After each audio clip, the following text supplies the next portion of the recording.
vamos falar agora sobre os cuidados da saúde com a sua criança.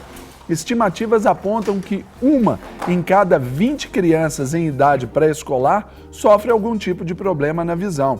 E durante o ensino fundamental, essa proporção sobe de 5% para 25%.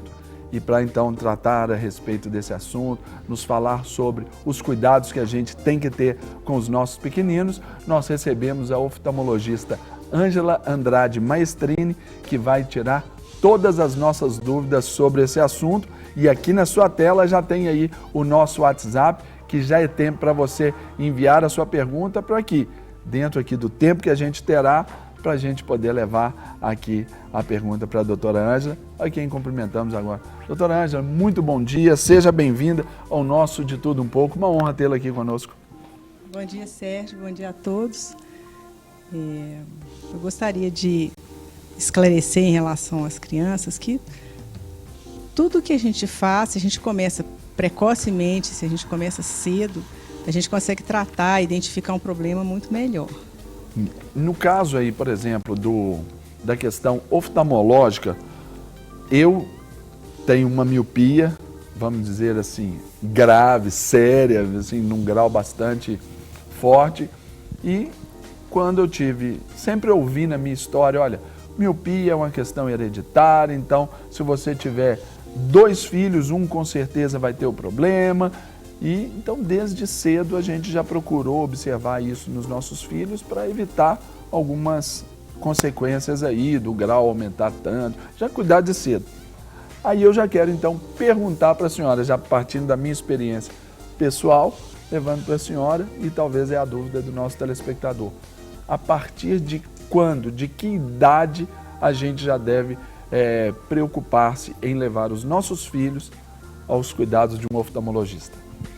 Bom, hoje em dia já foi instituído um teste que agora está sendo popularizado, né, sendo indicado em todas as crianças, que é feito no bebê, logo ao nascimento. Então ele pode ser feito na maternidade e consiste no chamado teste do olhinho, né, em que se joga uma luz coaxial no olho. É um teste simples, pode ser realizado pelo oftalmologista ou por um pediatra até.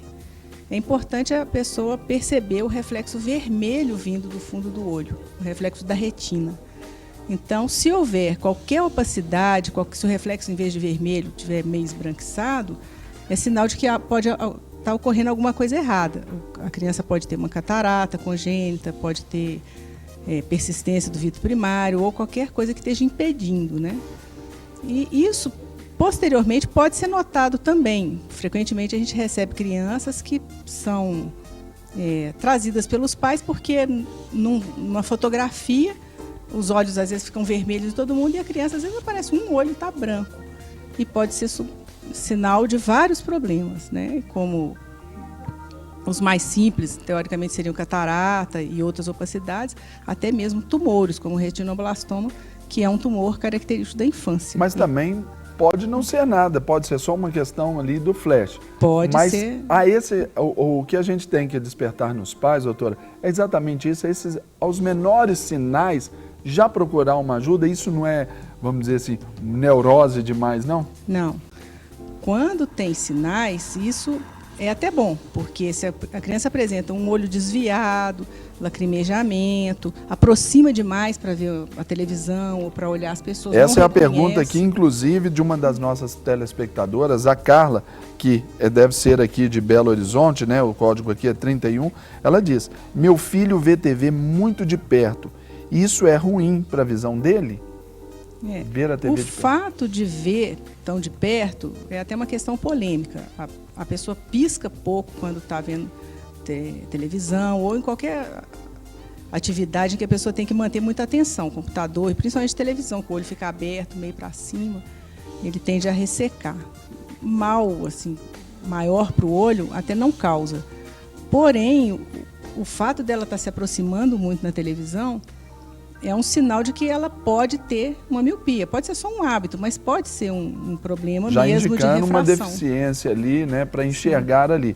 Eu me lembro que eu passei, quando eu ainda era pequeno, eu passei assim, eu adquiri um hábito e me assentar bem próximo à TV. Ficava na mesa onde a TV ficava bem próxima a mim, aquilo ali me trazia esse conforto.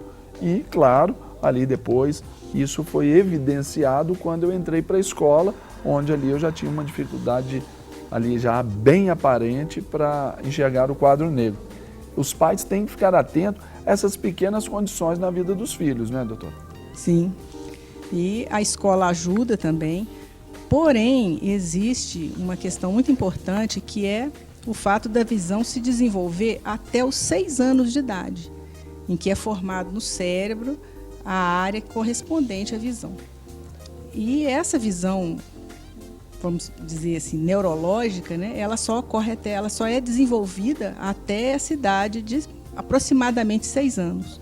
Então, aquele hábito de se levar a criança, agora ela vai ser alfabetizada, vamos levar, às vezes já é um pouco tarde. Se a criança não tiver aquilo que você disse, né, alguma coisa que chame a atenção, às vezes passa desapercebido.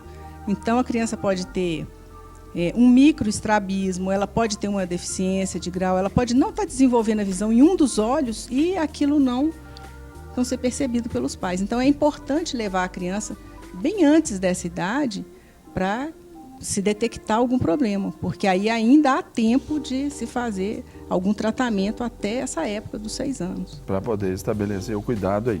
Chega para a gente uma pergunta que tem a ver com o que a senhora começou a falar sobre ainda a TV, que eu acho que é oportuno aqui a gente ainda ressaltar. Diz assim: meu nome é Sandrinha, moro em Jeremoabo, na Bahia. Olha só, gostaria de saber se é normal ficar com os olhos como se estivessem ressecados, sempre com a luz do dia e também com a luz do computador. E aí depois, aí parece que é aqui meio controverso, né? Fica lacrimejando. Se está ressecado, né? Está lacrimejando. E o meu sobrinho de 6 anos tem miopia. O que fazer?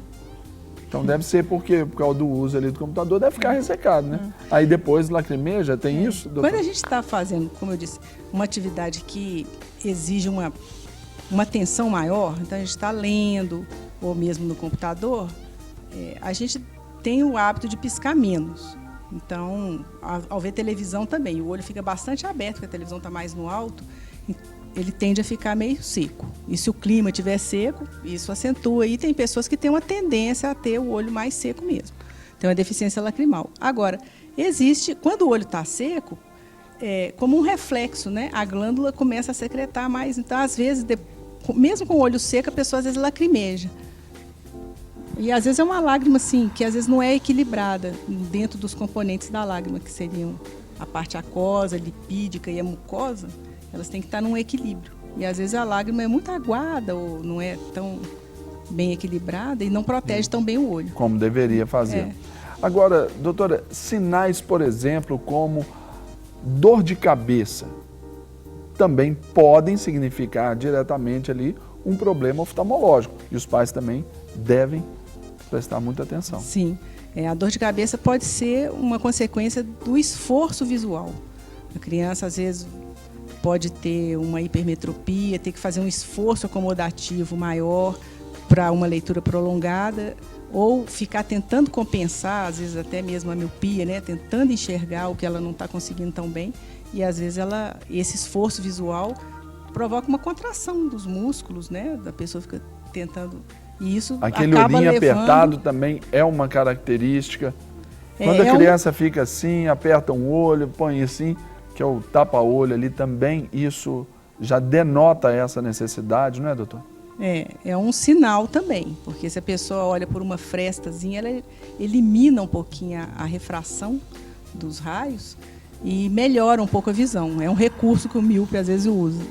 E às vezes ele descobre isso naturalmente, né? Sem querer, ele descobre e usa, e às vezes os pais veem ali o menino esticando o olho, né? Ou fechando um pouquinho, fazendo uma fendazinha para enxergar melhor. É a hora de levar.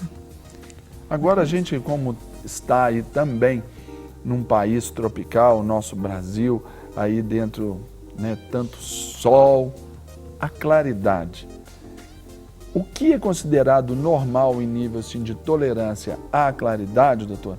E o que é normal, assim, até pelo cuidado. As crianças, os pais também precisam investir na vida dos filhos com a utilização de óculos escuros? Bom, a radiação ultravioleta, ela é sabidamente uma radiação ionizante e que provoca danos à pele e mesmo aos olhos, né? Ela vai penetrar e provocar danos na retina, acelerar o processo de catarata.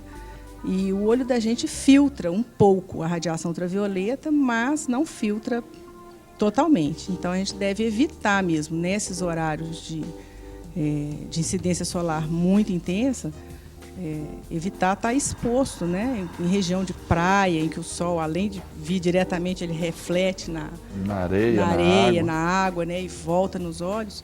É aconselhável usar um óculos com uma boa proteção, uma proteção confiável, né, ultravioleta.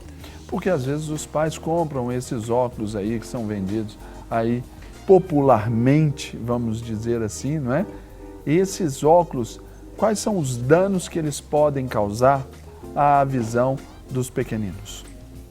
Bom, os óculos apenas escuros, e que se eles não barrarem de fato a radiação ultravioleta, eles vão provocar uma dilatação da pupila, porque no ambiente mais escuro a pupila dilata mais, e a pupila mais dilatada vai permitir a maior entrada de radiação no olho. Então, às vezes, a radiação entra até em maior quantidade, pelo fato do óculos não estar barrando a radiação perigosa, né? Então, a pupila vai estar mais dilatada, o olho vai estar mais relaxado, desprotegido.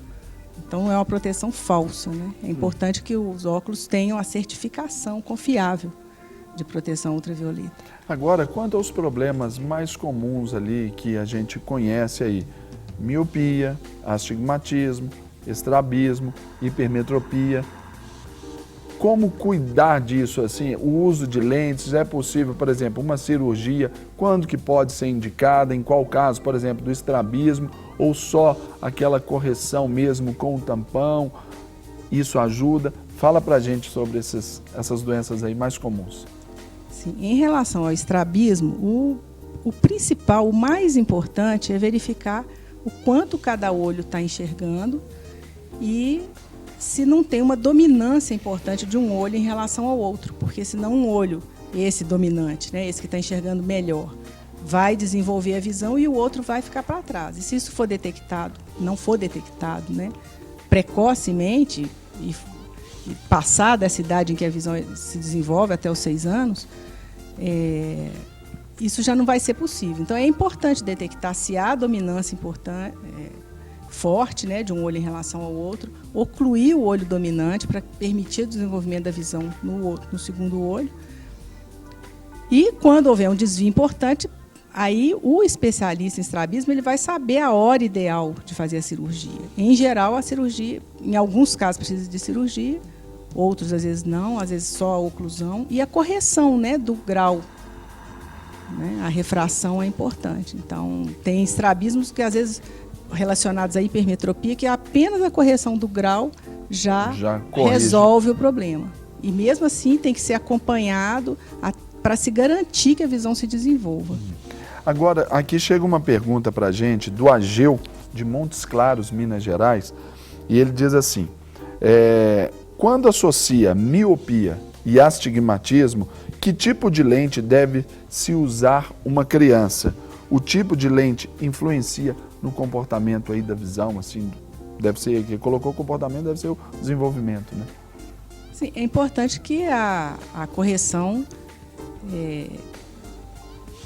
seja feita de uma forma assim, completa, né? Que permita a criança enxergar através daquela lente.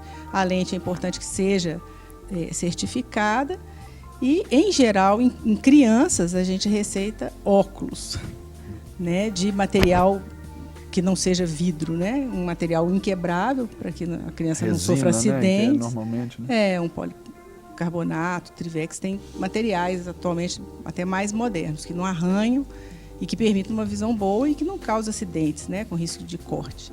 Ô, minha mãe que teve que gastar dinheiro com óculos, viu, doutora? E a outra coisa interessante que às vezes perguntam muito é em relação a lentes de contato, também a idade ideal, né? Quando pode se receitar uma lente de contato para a criança. Em alguns casos, até crianças pequenas podem usar, mas lentes assim que podem ficar mais tempo. Mas, em geral, a criança vai poder usar a lente de contato quando ela já tiver uma responsabilidade, uma noção boa de como cuidar de si própria, né? Então, em geral, é depois dos 10, 12 anos, ou até mais para frente, dependendo da responsabilidade, da maturidade da criança. Na minha época, a gente era chamado de 4 olhos, 2 de vidro, 2 de boi. Tinha esse bullying, assim, nessa época. Hoje nem existe isso mais, pelo menos assim eu não vejo, não tem notícia. Tem diminuído até? Sem dúvida. É como o aparelho. Tem criança que até deseja, né? Quero usar uns óculos, porque... E tem culturas em que os óculos são valorizados. Na Inglaterra mesmo, o óculos faz parte do vestuário, da indumentária. É um acessório indispensável. Tem vários, né? A pessoa tem vários, um para cada roupa. Agora, doutora, qual o recado, então, que a senhora pode dar para a gente estar fechando isso aqui, depois das dicas aí sobre os óculos, as dicas clínicas que a senhora já passou? Gostaria que a senhora frisasse para o pessoal de casa aí o cuidado e a importância, não é, com o cuidado da vista dos nossos filhos.